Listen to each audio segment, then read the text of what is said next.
So the semifinals are now upon us, and we are going to be taking on Afghanistan in the semifinal, the first semifinal. It will be a interesting clash. I think a very difficult clash for the Proteas. If I'm looking at the situation and I'm looking at the two teams, it's going to be, and I'm looking at the wicket and where we are playing.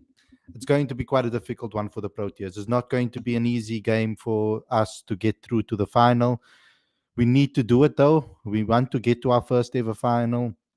But when you're looking at it, some fans might feel that they're happier with Afghanistan than they would have been if it was against Australia. For me, though, I feel the opposite. I think that Afghanistan is going to be a much more difficult team to face when you look at the conditions and which conditions suit which team.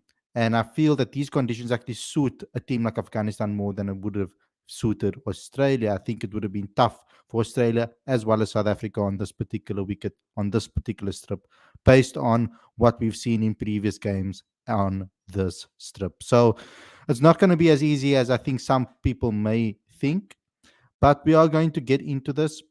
We're going to have a discussion about this particular game, what we'd like to see, what we would like to see from a team lineup, what we are going to be expecting in the game, who do we have to look out for from an Afghanistan perspective. But we're also going to listen to Rob Walter's press conference and hear what he had to say before this game. But before we get going, before we get started, please subscribe to the channel. Click that notification bell for all future videos, please. We are getting closer and closer to our next milestone, and we're going to need your help to do so.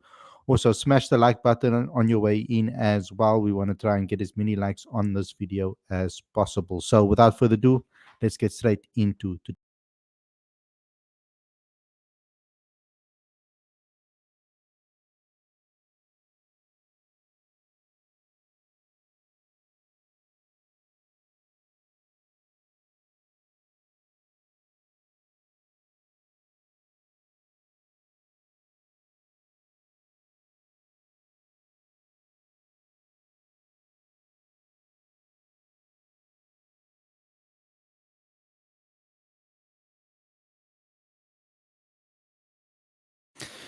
Good evening, everybody. Welcome to Cricket Fanatics Magazine. This is your preview show. I'm your host, Khalid, and this is the show where we're going to be speaking about the semi final between South Africa and Afghanistan. Now, we know it's going to be played at the Brian Lara Arena. And it's a arena that I think is going to be a little bit more on the slower side. The last T20 that was played there was between Papua New Guinea and New Zealand. So obviously that was a game what was very, very low scoring. So it's not necessarily something to base this game on, because we're going to have obviously two very, very good teams, I think, that are going to be playing on this trip this time around. So it's not like we're going to be seeing the similar game plan as we saw in that game between New Zealand and PNG. Afghanistan also played on this trip against Papua New Guinea as well. It was also a very low scoring game. It was affected by rain as well, that game. So we're going to have to maybe take a look at the weather report as well and see how that's going to affect to the game, if it is going to affect the game at all. We know the game will be at 2:30 a.m. South African Standard Time. So we're going to have to get up early for this one again, guys. So it is something that we're going to have to do, and we're going to have to cover it as best as we can, and come together as a fan base and support this team. When it comes to the weather report and what I've seen, Wednesday, it does seem like rain is going to appear. And there's a 50% chance of precipitation, but I mean, it does clear up a little bit, but through most of the day, it is going to rain. So it is very, very possible that this game could be a little bit rain affected.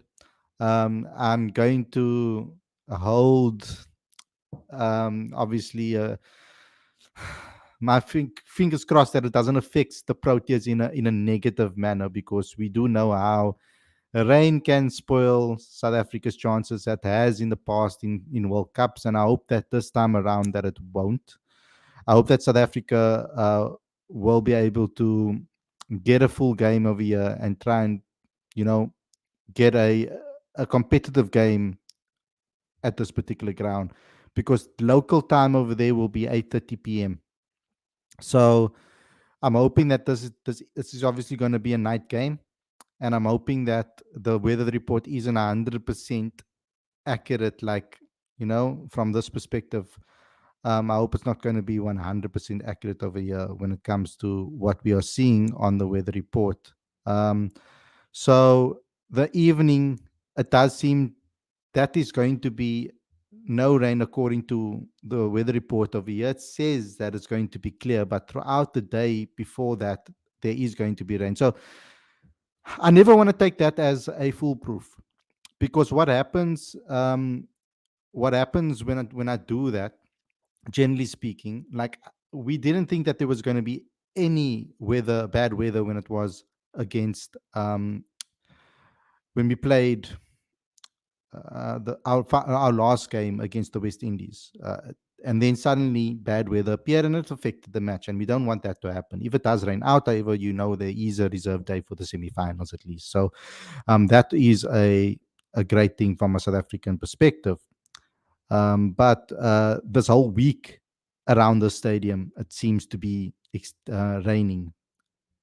If it is at the night, it does seem to clear up in the evenings. But we never know what's going to happen with that from that perspective. But let's just take it as if there is a game that's going to happen. This is a low scoring ground, and majority of the time teams score anywhere between 130, 140 on this particular ground. 150, around about there, is a decent score. Only three times has a score been scored on this ground that's above 149, and that was 196 in 2022, 192 in 2023, and 267 by England in 2023 against the West Indies. So those are the only times that there's been a score above 149. The rest of the scores have been low scoring. So we're going to have to take that into consideration when it comes to this particular match. I think it's going to be a slower wicket. I think it's going to be a lot more difficult to bat on. And I do feel that if those are the conditions, South Africa are going to be very well prepared based on how they fared in the group stages, having difficult pitches in New York. And then also, I feel that even in the games in the West Indies that we've played, they've also been quite tricky pitches to bat on. But we're going to need our batters to step up. We're going to need our guys to be ready for this game.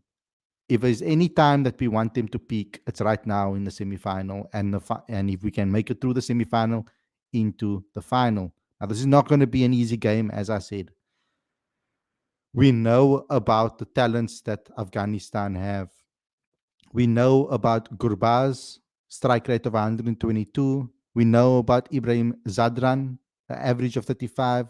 I know he has only a strike rate of 111, but they tend to get good starts, this Afghanistan team. They do have a very good opening pair, and it's kind of sometimes goes down the tubes after when they lose a wicket thereafter. But I think that if they get anywhere around 130, 140, I think this team is the type of team that can defend majority of scores. With Rashid Khan in the team, Faruqi in their team, they've got a really good squad. They got a really good 11. The aim here is to take early wickets, remove Zadran and Garbaz early, and then give it to their middle order, which I think is a little bit weaker than what their top two are. But that bowling attack is the one that's dangerous. They've got Naveen ul Haq, who this took 4 wickets now in the last game that they played against Bangladesh. They've got Faruqi, like I mentioned, Mohammad Nabi, Rashid Khan, Noor Ahmed. We know how good Noor Ahmed has been in games that he's played. And they've also got Kulbaiden Naib as well, or Naib. So they've got a very good bowling unit, and I think that they bowl well together as a unit. So we're going to have to be very wary, and we have to have our ducks in a row when we face this team. I think we need to play a simple game, and we need to play we have to play really well and do the basics correctly. If we can do the basics well as a unit, then I feel we'll be in a great space. We're going to need Riza Hendricks to step up, because I know that Rob will probably back him. We know that as a fan base. Even though a lot of us have asked about perhaps maybe seeing Ryan Rickleton come in, I think at the semi-final stage it's a little bit too late to do that.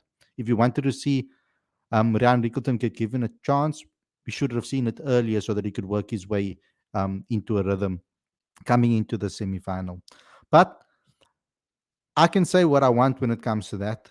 Um, I do think two spinners is going to be very important on this wicket, and I think Aiden Markram is going to have to utilize himself as a third spinner as well. So I don't think we'll see Othniel Bartman in this game either. I think we're going to see KG Rabada and Nokia as the two seamers.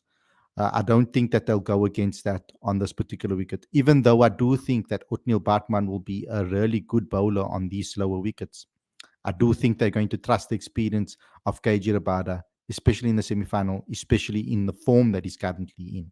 But let's have a listen to what Rob Walter has to say, and what he has to say before this game. I think it's very important that we get to hear what the coach has to say, and then we'll have a better understanding, obviously, of what will happen in the match.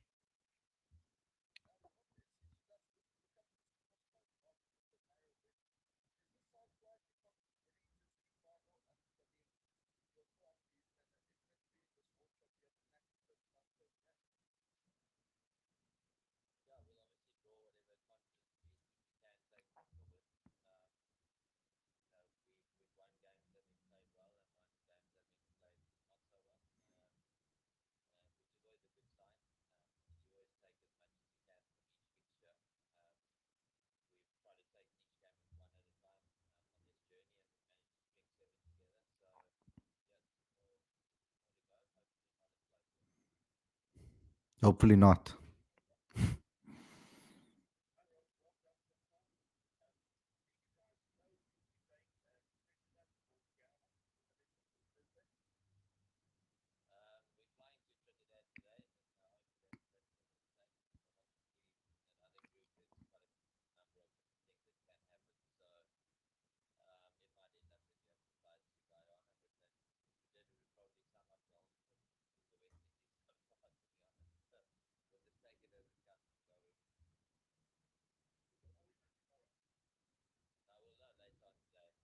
You guys are saying that there's no sound. Okay, let me try again. I don't know what's happening there. Um,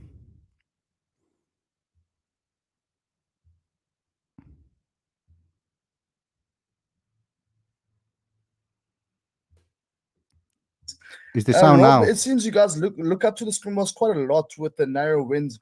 Is this side quietly confident heading into the semi-final? Because I mean, you're still unbeaten, and evidently in this World Cup, you have a knack in closing down close games. Let me know. Is the sound now, guys? Yeah, we'll obviously draw whatever Okay, confidence we awesome. can take from the wins. We've won games having played well and won games having played not so well, which is always a good sign. And you always take as much as you can from each fixture. We've tried to take each game one at a time on this journey, and we managed to string 7 together. So, yeah, two more to go. Hopefully, not as close though. Yeah, and for me personally, what happened before this game is irrelevant. When it comes to a semi-final, you put everything behind you. Yes, you take the positives out of the games and what you've done well, etc. But you need to also forget about what went bad in the previous matches, and you need to refocus, rethink, and then focus on the game at hand and what you have in front of you, and what the conditions are at that particular time. So, yeah. Thanks, Nathan. Johan? Hi, Rob. Well done so far. Um, do you guys know where you're going, Trinidad or Guyana for Thursday? We're flying to Trinidad today in the hope that that's where we'll stay. But obviously, in that other group, there's quite a number of different things that can happen. So it might end up that we have to fly to Guyana. But that, if we did, it would probably sum up the whole trip to the West Indies so far, to be honest. So we'll just take it as it comes and go where we need to. So you'll only know tomorrow. No, we'll know later on today. We might even know after this Australia game versus India. Cool. Thanks, Johan. Stu? No, Thanks, Luce. Hi, Rob. Aidan's been quite blunt in his assessment the last couple of games, saying that South Africa still So obviously this was done. This recording was obviously done a little bit earlier, and released to us. So we do know where they're playing at the moment, Trinidad. So we that is confirmed. looking for that polished, rounded performance. I was wondering from your perspective why that hasn't happened yet, and what will it take for that more rounded performance to occur? I mean, I kind of, to be honest, just write the first 3 games off, other than taking 3 wins. Just quite not easy, but sort of easier for our bowlers to bowl in those conditions. Batting was incredibly tough, as we all know, even the 4th game against Nepal. But, you know, since then we've done things well in patches. I think the English game was probably our strongest performance so far. And then yesterday, to be honest, we did a lot of things very well, and probably got it wrong from a batting point of view for a small patch there, and that got us under a little bit of pressure, but we managed to get over the line. So a couple of decisions here and there that we could do better, and the whole result would have looked very different last night, to be fair. I think decisions need to be made better. In-game decisions need to be made in matches with the bat. When to go and when not to go. Those type of things are important decisions that I feel that South Africa has missed with the batting lineup. I feel that certain players have made poor decisions at certain stages of the match on when to go for a big shot and when not to. I think the only time that they should try their best to risk it is in the power play, when you have a little bit of freedom to go in the air. But on these wickets, with the low scores that you need and can defend, it's good to keep the ball as well on the ground. Hit the ball on the ground, go for 4s and 2s and 3s rather than try to hit a 6 in pressure situations within a match. So I think that their decisions need to improve. They need to make better decisions with the bat, I feel. And that's something that I think every single player has to look at. When it comes to Quinton de Kock, for example, there are certain times where I feel Quinton, when he gets going, he just continues going. Sometimes he just needs to, when he does get a maximum and has hit the ball cleanly, he doesn't have to go every single delivery after that. He can calm things down, maybe hit a single or 2, and also play a part in getting his partner at the other end some time in the middle to be able to get his eye in, and also to help play as a partnership. You can't. I don't think it's necessary for him to go as crazy as he does sometimes. Sometimes he can hold it back after having a couple of good boundaries or maximum that he's hit. He has the skill to be able to manipulate that ball anywhere around the field and find gaps. And that is something that I feel Quinton Cock needs to do, and play a little bit more sensible sometimes, because I feel once that robot turns green, he just keeps going and keeps going, even when there's an orange light or a red light coming up. So that's the type of guy that Quinny is, and I think that he can dial that down a little bit. Riza needs to find his form. There's no other way to put it. We need a good performance from Riza Hendricks, because having an opening partnership that performs well will do this batting lineup the world of good. Aiden Markram, we need him to find a way on how not to give his wicket away or throw his wicket away. He can look like $1 million at the crease and just throw his wicket away. I think that in-game management is important to understand which shots to play when. And sometimes I feel that maybe he needs to use his skills to play the ball on the ground until he gets to a good score of about around 40, 45, 50. And then he can start playing a little bit more expansive in the air and trying to play a little bit different shots. I think once he gets that milestone, he can try to be a little bit more expensive. But I think he needs to use on these wickets, he needs to use his test brain a little bit more, and play it a little bit more safe, I feel, as he's building an innings, because it's important that you have him for as many overs as possible, putting on runs consistently, rather than trying to smash a quick 100 or smash a quick 50 or 30. It's important that he needs to keep the momentum going. And then we've got Heinrich Klaasen. I'll throw him in as an X Factor player. I'll throw David Miller as an X Factor player. We need them to perform when we need them to perform. I feel that they can elevate our score when we are in a good position and save us if we're in a tricky situation. I don't feel that they need to perform every single game. They are the type of players that can give you a good score here and there. And then Tristan Stubbs at 4 for me is still the right call and still the right answer, in my opinion. Dependable on when the wicket falls. If spinners are coming on later on in the game, you'd like to have Heinrich Klaasen facing them, of course. But I would like Heinrich Klaasen actually to be at the crease before he faces the spinners, just to get his eye in, and then when they face the spinners, he gets that opportunity. But we'll have to wait and see how that obviously takes place. I know that South Africa has favored a left and a right-hand combination with the bat and having that at the crease at a majority of the time. So we're going to have to wait and see. I just feel that these players need to just manage the game a lot better and also read the conditions a lot better. Thanks, Stu. Kaniso? Thank you very much. Good morning, Rob. I hope all is well and you've recovered from the game this morning. A short two-pronged question. Have the Proteas moved away from caring about winning to just wanting to win and not caring how they go about winning? Secondly, talk us through the belief that's surging through the team now when in facing a quarterfinal, especially when you look at how iffy the T20 form was leading into this across the 2 years leading into the tournament. Let me start with the second question. Yeah, look, I think first and foremost, we always have to put context into our fixtures over the last 2 years. We've used the T20 as an opportunity to give a lot of different guys some playing experience, and so coming together as this team hasn't happened very often prior to this World Cup. So this unit is obviously experienced when it comes to playing these sort of marquee events and big tournaments. So I think their confidence, to move on to the confidence space, I think the confidence is there. You don't not have confidence if you manage to win games the way that we have. And then there's certain parts of the game that we really know we need to brush up and tighten up on. So we're kind of, working through that continuum the whole time, and just being real about the things that we need to do better, being real about where we are in certain aspects of our game, and then really celebrating the stuff that we've been getting right. Thanks, Kaniso. We'll look to go to the other Kaniso/KC for the next one.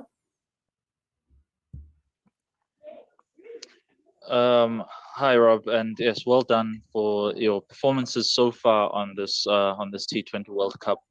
Yes, what I wanted to ask is, yes, this team, obviously you've been with them for some time now. What is it about them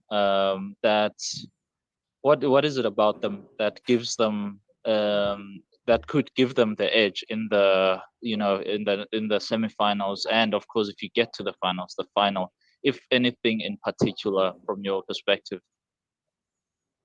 Yeah, look, to be honest, whilst I've been with the team for a long while, from a calendar point of view, it doesn't feel like I've spent a hell of a lot of time with them at all. But as far as the team goes, I think what we do have is, in T20 cricket, having X-factor players really does make a difference. Guys can impact the game in a very short space of time. And if we look through our players list, I would say that we've got a number of those in the team. And in each way, each guy in this team has shown his ability to impact the T20 format of the game. So I don't think it would be dissimilar for any other team, to be fair, if they're looking at their makeup. But I believe that there's guys in there that are world-class T20 impact players. And if they do manage to impact the game, it gives you a good chance of winning. Yeah, of course, that's Thanks, pretty Casey. straightforward. We're going to go Ken, who I believe now can unmute his mic there. So over to you, Ken. Thanks, Lucy. How's it, Rob? Congratulations on making the semi-finals. Obviously, for a team, you mentioned confidence, but belief obviously also comes into it a lot to win that many tight games in a format that's famously so fickle. And leadership is really feeds a lot into belief. So what do you feel Aiden has got right as captain, and what do you feel you as coach and the rest of the sort of leadership have got right to enable the team to win all these very tight games? You know, previously at World Cups, the Proteas luck, we all know about it. Yeah, look, I mean, Aiden, as there's been a couple of reports in the past, he's a very understated leader. But with guys like that, when they talk, their team listens. He has obviously respect in the change room massively. And I thought yesterday strategically it was very strong. And has been so, in the games that we've played, to defend low scores, strategically you need to get it right because there's not a lot of margin to work with. So he's done that very, very well. He brings a real competitive edge to the team. I think everyone who watches him play knows that he's competing 100%. He's attached to that game massively. So, which is great, but he's also very, very calm in the change room, very level-headed. So, from a leadership point of view, those are obviously great qualities to have. So, and then from the staff point of view, yeah, I guess our mantra is just really to create the best environment for the players to play their cricket in and to deliver their best performances. So that is not ever cast in stone in one way. It's always evolving. You're always learning new things. You're always bumping your head and figuring out what's the next best thing. So, but I guess if we had to rest our head on anything and the players walked away saying that we were able to create a really good environment for them to play the cricket in, to believe that they were backed, to play their best cricket, that we understand in the T20 format the margins are very small when we've learned that. And sometimes you can be on the wrong side of those 50-50 moments in the game, and you also have to appreciate that. So as long as we stay consistent with those messages to the team, as long as the players are know that they are trusted in their game, then I think we're winning the battle. There's a lot more to be said about Aiden's captaincy. I think we need to say a little bit more about that. And I feel that I've said it plenty of times on this channel that he's been doing an excellent job as a captain. He has adapted extremely well to situations and tried things. He doesn't stick to a paper of checkpoints and just tick it off. He does adapt and make decisions on the fly according to the match situation and what they are facing. We saw particularly his decision to bowl 4 overs because of the left and right hand combination that they were bringing onto the field, particularly left-handers that West Indies were bringing onto the field. And he bowled himself because he knew that the chances are that he would probably get a wicket. He took the big wicket of Nicholas Poran, which is a massive wicket in that game. It was a massive turning point in that game in South Africa's favour because he is one of West Indies' best players, one of the world's great T20 players. But I think what I've from observing him in a team environment, I think Rob is spot on about the respect. The thing about this team and this squad is that I feel that the age of the players helps Aiden too. They've got a respect for him because I think of the blend of players in the side, there is a nice blend when it comes to the age groups. But not only that, when you have a Othniel Bartman and a Marco Jansen who have played with him at SEC, they've seen him win 2 trophies. David Miller is not at SEC, but I mean, these guys that play SA20 would have seen him lead 2 teams to the trophy. Consecutive trophies in an SA20 event, that's massive. So that's why they respect him.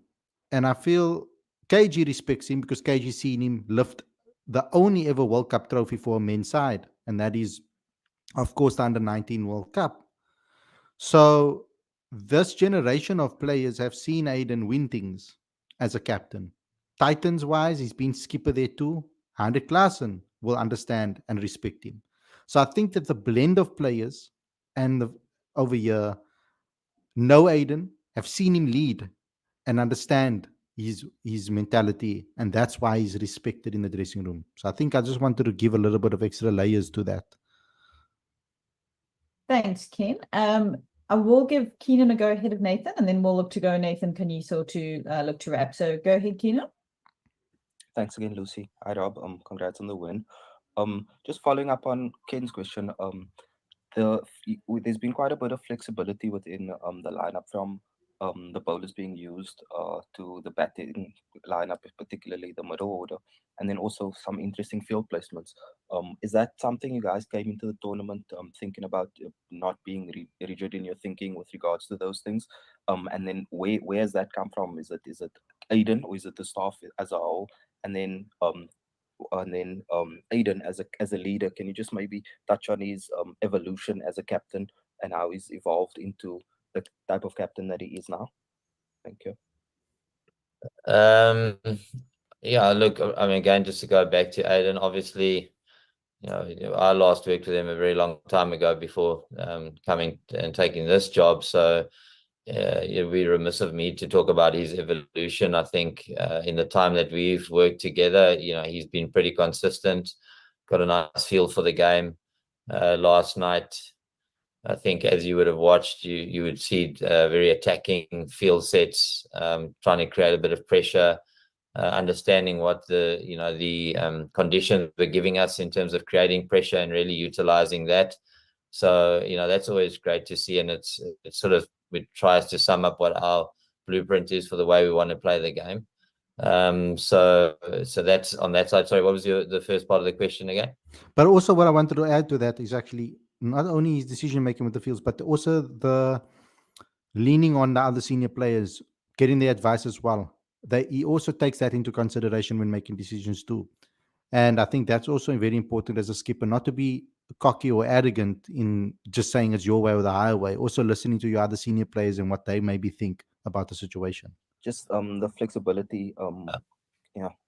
Yeah, I mean, look, again, sort of no one would ever have planned to roll out the bowling lineup as it did yesterday, to be fair. I don't think KG's ever bowled his first over in the 18th over of a T20 in his career, so which kind of summed up the flexibility quite nicely. It was great to see Aiden bowling a bit more than he has. I've been pushing him to do that repeatedly, so it was nice to see that he backed himself to do that. And yeah, I suppose given the nature of our lineup as it was yesterday with a 3-seam 3-spin, is to be able to sum up the conditions very quickly and understand how to best utilize your resources. That is a real skill to the game. I mean, we stay in contact, myself and the skipper, during the game through whatever means. But largely he is running the show there and making those decisions. So it's great to see him be innovative and to seize on certain moments in the game. And then from a batting point of view, it's really just the state of the game, where the game is at. We try to match up our batters with where the game is at and allow them to enter into the game where best suits the way that they play. So, that's not an exact science. It doesn't always happen exactly as you want to, but for the most part, that's what we're trying to do. We've had a certain set of conditions in the West Indies where the wind's been blowing across the field. And that's meant that you can attack one side more than you can attack the other. And so, having a left-right batter and, all those sort of tiny little details to best utilize our batting lineup is what we try to use. Great. Thanks, Keenan. Nathan, and then we'll end with Caniso. Thank you again, Lucy. Rob, in every single player's career, they go through a drop in form. How do you go about things with a guy like Rizal? I mean, averaging just 10 in this World Cup, especially in clutch moments in the playoffs. Do you play him and hope that in that same goes just one knock away, comes in the playoffs, or give an opportunity to the next person in line? I mean, I'll always back the guys first. As I said, for me, New York, I'll take those 3 innings away, to be fair. And if you look at last evening's dismissal, I mean, you can't be holding that against the batter. I mean, it's horribly unlucky for him to get out like that. Riza, again, I think what happens is, and it's happened before in other World Cup events, is we start to put a microscope on the team because it's at a world event like a World Cup. And we start to overlook the performances that have come prior. And Riza's been one of the standout T20 batters in our lineup for a while now. and he deserves the opportunity to make a few errors but still feel trusted in our lineup, and certainly has my backing. I know that a player of Riza's quality is not far off, and his best runs are still to come in the most crucial part of this campaign. So I wouldn't be surprised if I'm sitting talking to you in the next couple of games, having celebrated Riza really dominating again. Wow. Now that is, we wanted him to be bold. We wanted Rob Walter to be bold, and he has been bold in that decision, backing Riza 100%. And based on what he said there, and he kind of is right, guys. Riza has deserved the backing. He's been so many times, he's been ahead of tournaments, being the guy that should have been backed in a World Cup and never got an opportunity by being picked. Now that he's in a little bit of bad form, that's when the player needs you the most to back them. And Rob's been consistent with that. So we can't really expect him to change his character or his decisions because from what he's used to doing. And I know a lot of people want to see Ryan Rickleton. And I am a big fan of Ryan Rickleton as well. But I do think that Ryan would struggle in these difficult conditions because he hasn't necessarily faced a lot of these type of conditions in his career. A lot of his runs come in Pretoria and in the Highveld, and Newlands as well sometimes. But Riza Hendricks, you can't buy the experience of a guy that has performed in knockout games for teams that he's played for. He is someone that has done so he has a track record of doing so for previous teams like the Lions, etc. And also in certain T20 tournaments as well, like the Mzansi Super League, when they were playing in the Mzansi Super League as well. Okay, he didn't really have a good SA20 this time around. But he has shown that he can be a clutch player. So I do agree with Rob. At least Rob hasn't flip-flopped or gone from one decision to the next decision and changing his opinion at a whim. He's stuck to his guns when it comes to certain decisions, and that's been one of them, backing his experienced players even when they are in bad form. And he's made calculated decisions regarding that. So I think that has shown, at least we can look at that as consistency. Thanks, Nathan. And then lastly, Kaniso. Rob, how much sympathy do you have for batters? Because yes, there has been a significant leveling of the conditions through the tournament, but if you look at South Africa's batting, it has struggled as much as any other batting and so forth. So what are the kind of words of sympathy do you have for the batters, especially when having moved to West Indies and the conditions have just been marginally better? The world of professional sport doesn't allow for much sympathy, but it does allow for understanding. And again, it's, you can't be talking about the quality of a batting lineup before the tournament starts, and then through conditions and et cetera, then start to doubt that. These guys are quality cricketers. They have shown themselves to perform in various places at various times in various conditions. I think that, granted, we were expecting conditions to be a little bit better, or a little bit more batter friendly, should I say, which they haven't been, but that's been the same for everyone. So, it's just up to us to continually apply our best options on the conditions in front of us. We keep our intent up. We're still always trying to take the game on. It's just really about what options are feasible on the conditions in front of us, and that is what has made the tournament challenging so far from that point of view. But it's created some seriously good games of cricket. So that's the positive side of it, I guess. Okay, guys, that's all that Robert had to say. Now, I'm just hoping tomorrow, from my perspective, to sum this video up, I'm hoping from my perspective that we do get the perfect game tomorrow, that we see both Quinny and Riza Hendricks perform. We also got some word here from Marco Jansen. I'm going to play that for you now. We also have an audio file from him. So let me just get that up on the screen. I hope that it's not a long one, but at least we got a player's view. It is quite long. This one, guys, is also another 12-minute video audio file. So I'm going to play that for you guys now. I won't do as much stopping, only at points where I feel that is necessary. But here's Marco Jansen and what he has had to say ahead of the game as well. Before this final, it's important to also listen to a player. So here we go, a youngster giving his thoughts.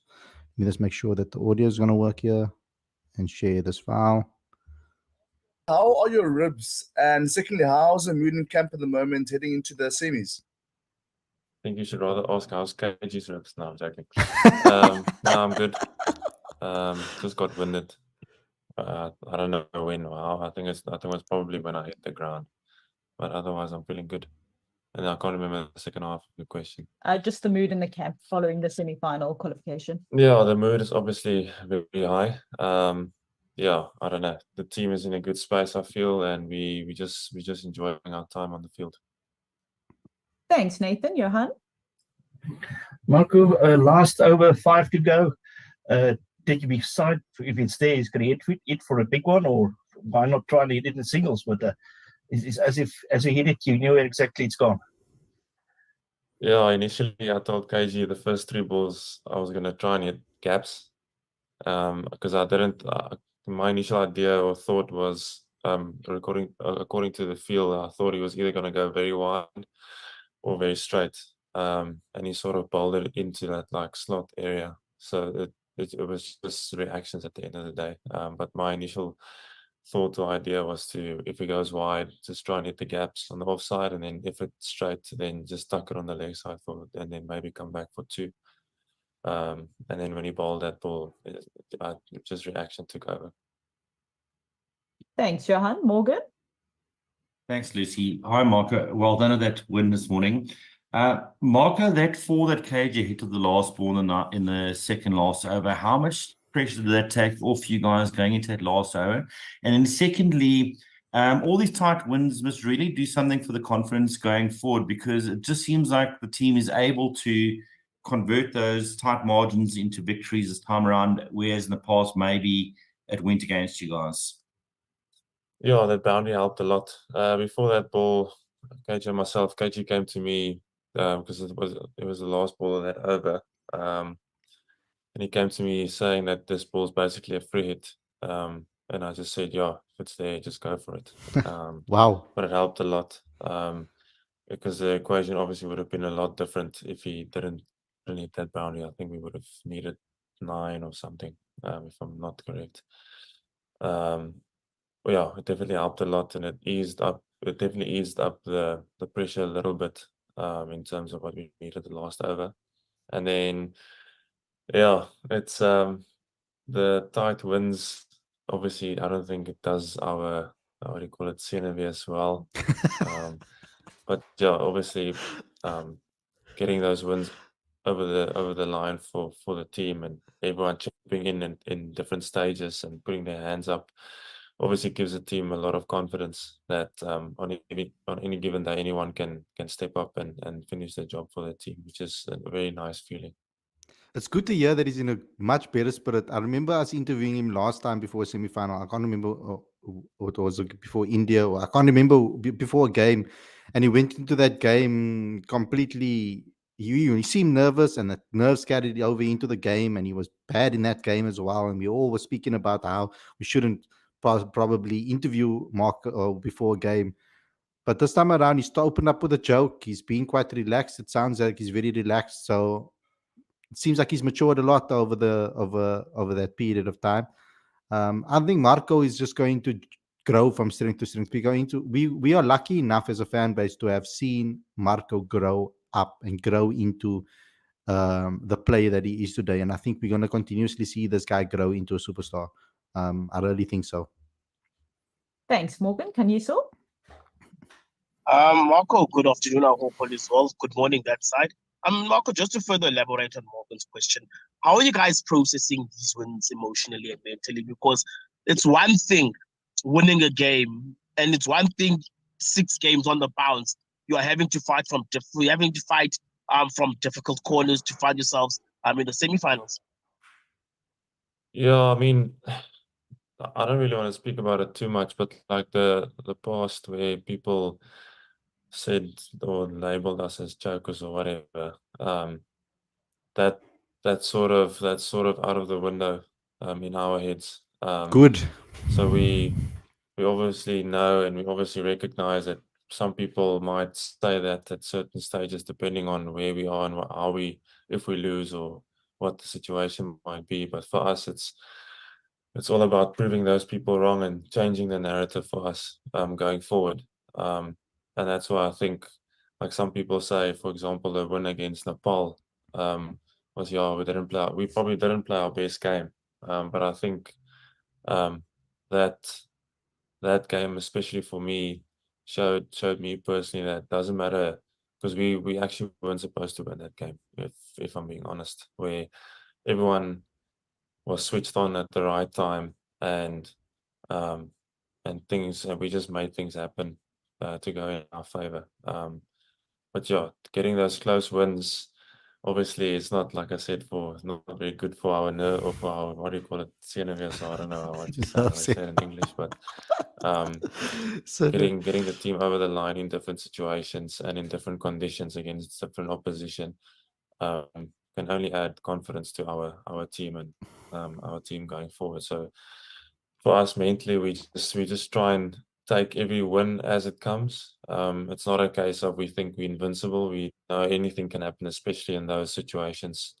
And we just try and set ourselves up as best as possible to do our best in those type of situations if they come. But yeah, we definitely take a lot of confidence out of that if we manage to get it over the line. that's a very good Thanks, answer. Kaniso.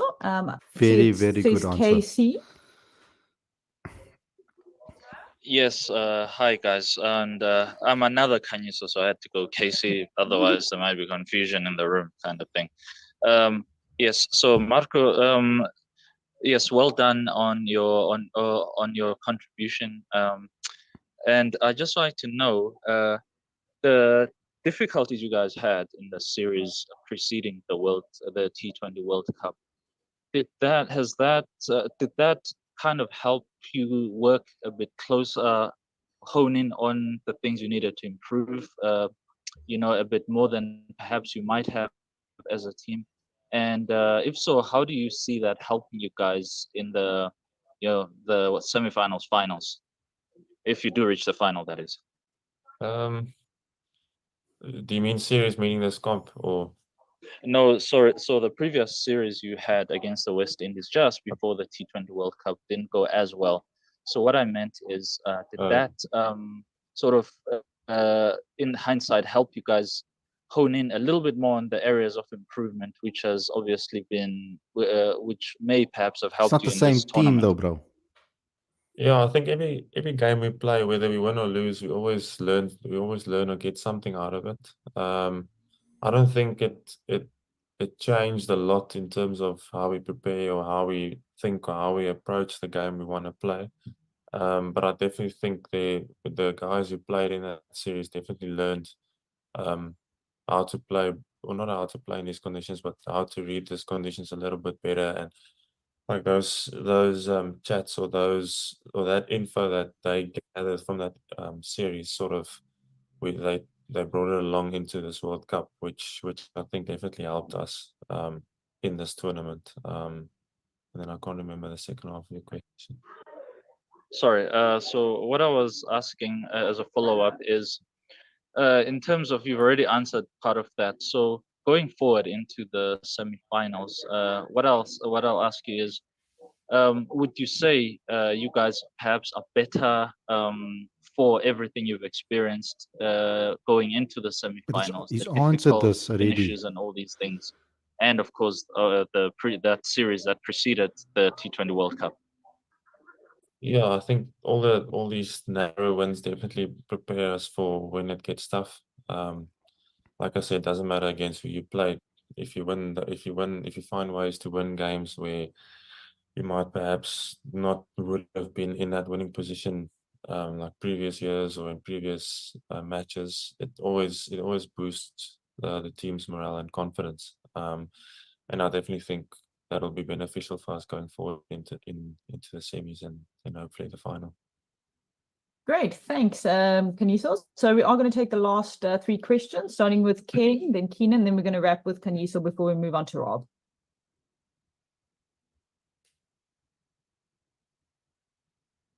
Come King, on, just Ken. checking if you've unmuted yourself.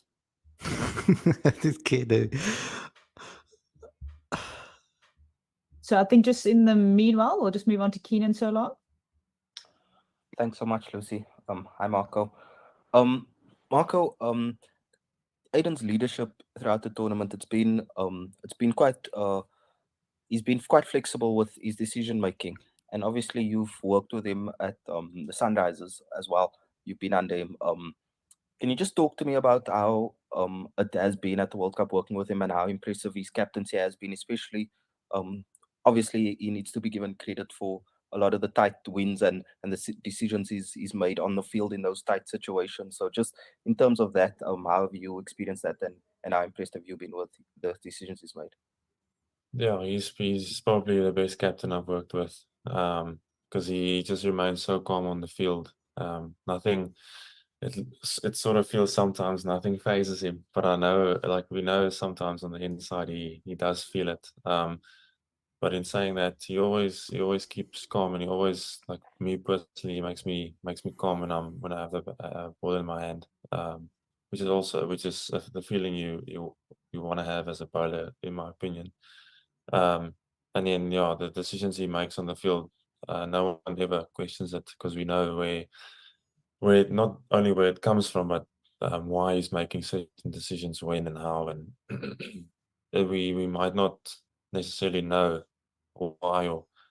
why he's making a certain decision in that moment, but we as a team and we as a collective know that the reasoning behind it and why he makes a decision when, and that's to put the team into a winning position. But he's definitely one of the best, if not the best captains I've worked with.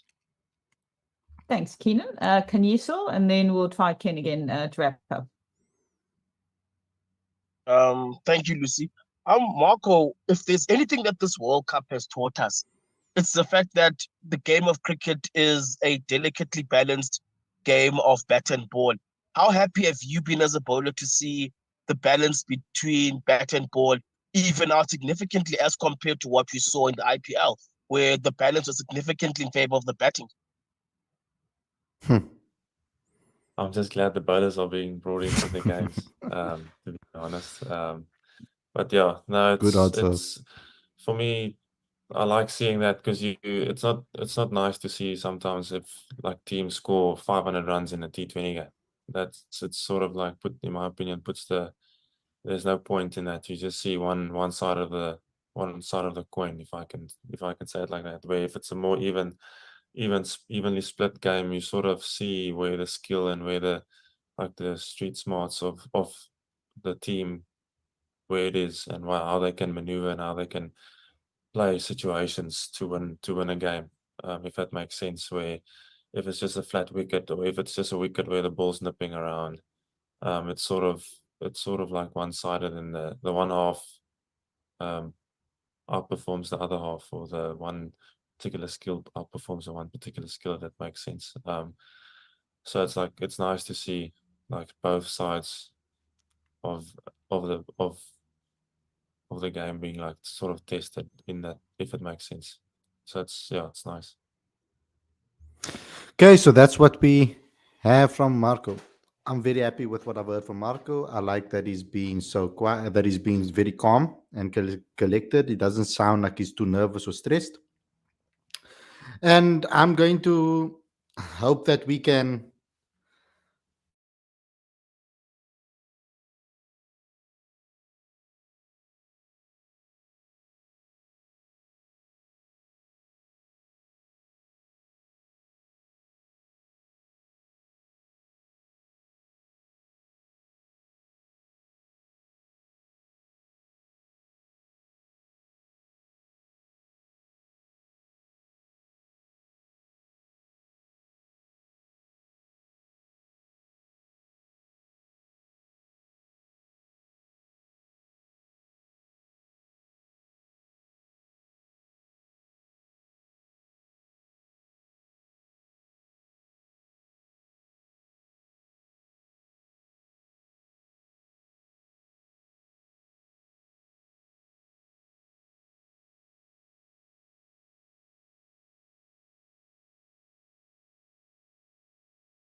My computer just decided to shut down completely. Crazy. On while I was live. This game is not going to be difficult by any easy by any means. So we're going to have to think long and hard about the different match situations, and being able to have great in-game management about certain sections within this match and play our best possible game in the periods and try to dominate each period. I think we are well equipped. I do think we have a team and a squad that is available to be able to take on this team. And it is going to be a tough clash. It's not going to be an easy clash at all. And we mustn't underestimate Afghanistan, and I'm sure they won't. They know a lot of these players. They have played with a lot of these players, and they know what they're going to do from that perspective. They know what this team is going to come with. They're going to come with a lot of fight. They're going to come with a lot of accuracy, and I'm hoping that we can put them on the back foot and exploit their weaknesses in this game. But I am going to be 100% behind South Africa. And as a South African fan, I'm going to back the boys 100%. So good luck to the Proteas. Good luck to all of the fans that you're supporting the Proteas as well. Guys, I'm just going to try and see if I can read some of your comments out over here. The last couple of comments that I've seen. We've got BG3 saying Riza is not injured and should play. You can't bring a new guy directly into a semi-final and never played a World Cup game. That's 100% true, and I agree with you. I like Stubbs' strike rotation has been better than anyone in the team. That is true. I do like the fact that he is looking to do so often. So the focus on mistakes is because he came in at nothing for two in the second over, and he was basically the anchor for everyone else. He must just not adjust to slow with Oaks. That's true as well. He's going to run someone out. He must be careful of doing so. Sam says SA batters should only focus on strike rotation with not playing rash shots. I think they must adapt their game plan according to what the situation is. I think that strike rotation is important to get themselves into a rhythm. That's important. They shouldn't give away too many dot balls. They must try to look and score every single ball delivery. And if the shot is not there to play, try and skim it into a gap. Try and nick it into a gap. Try and guide it into a gap and take a single and rotate that strike. Because of the amount of left hand, right hand combinations that we do have got going for us, we need to utilize that. Aksin says, I hope that we improve our rotation of strike. There was no reason why 30 of 40 turned into more than a runner ball. 30 or 40 turned into more than a runner ball. That's true. Macmillan said, I wonder if Marco has been indulging in the Jamaican kill tweak. Sounds very chilled. He usually sounds very chilled. I mean, he's quite a talkative guy if you get to know him off the field. And generally in press conferences, yes, he used to come across as a lot more nervous, but he's improved a hell of a lot in that. He's becoming a lot more relaxed in press conferences as he's, I guess, getting more familiar with the media as well. Khalid, will SA be practicing today? I think I'm not 100% sure if they are. We haven't gotten any practice footage. Bro, whenever we get a practice footage, I will put it up. Don't think that I'm holding it back or anything. Sam says SA should learn from their previous mistakes in semis. They lost clusters of wickets in power play, so they should learn and not to lose the wicket in the power play. I don't think they tried to do that on purpose, you know. The semi-final has to be broadcasted in each and every nook and corner of the country, in townships and in the suburbs. Not going to happen, bro. It's not on SABC. So unfortunately, not everybody's going to see the semi-final, and that really, really sucks. President says Rob has come out to bat for Riza in his interview, so no more doubts about him playing the semi-finals. Yeah, we did a whole reaction on that a little bit at the beginning of the show as well. Guys, thanks a lot for tuning in. Hope you guys enjoyed this episode. If you are new to the channel, please subscribe. Click that notification bell for all future videos. Please, very important that you do so. Also, smash the like button as well. I want to see as many likes as possible on this video. We need those likes, guys, to continuously spread our content far and wide. Thanks a lot for watching. Hope you guys enjoyed this episode. I'll see you again for a review after the game against Afghanistan in the semi-final. Stay safe. Enjoy the rest of your